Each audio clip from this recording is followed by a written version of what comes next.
Life is like a game of chess. You need an effective strategy to win. Put this into context and you're playing a game against COVID-19. So what's our strategy? Early January 2020, the genetic sequence for SARS-CoV-2 was released on a public database. This is like COVID-19's viral recipe book. Different recipes create different parts of the virus. A recipe is an mRNA sequence. This spike protein has the potential in developing a vaccine. One type is an mRNA vaccine, and if successful, could revolutionize the history of vaccinology. So what does that mean for us? Well, let's say we have two competing cookie companies. One company sends a spy, SARS-CoV-2, undercover to their rival to sabotage bakers. His mission is to replace the rebel's cookie recipe with a popcorn recipe for the bakers to follow instead. These bakers are ribosomes and produce products called proteins, essentials that keep the cell alive.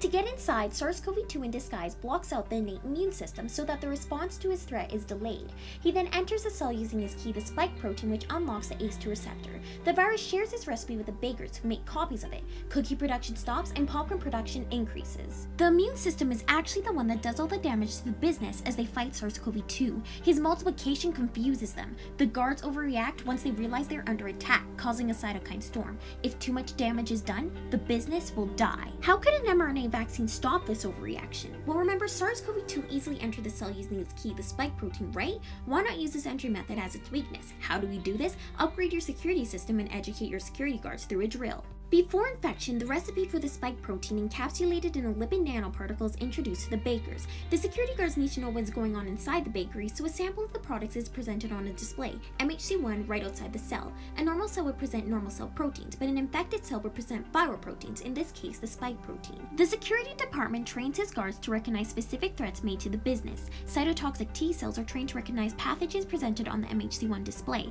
Seeing viral proteins causes him to become activated to recruit more guards. Quality control oversees security outside the cell. They engulf products that lead the cell to check if they are defective. They then present this protein on another display on them, MHC2, to the chief security guard, helper T cell. If it is a threat, the chief releases chemical signals, an alarm system, to recruit more T and B cells to the site. Some of these T and B cells destroy all of the viral proteins by binding to them directly or indirectly using antibodies. Other T and B cells register the spike protein in their security database for future attacks. When the real threat comes, they are well equipped to recognize its description and respond immediately. So why are mRNA vaccines so revolutionary? Well, some classical vaccines require the culturing of a weak strand of a virus in a chicken egg, which takes time.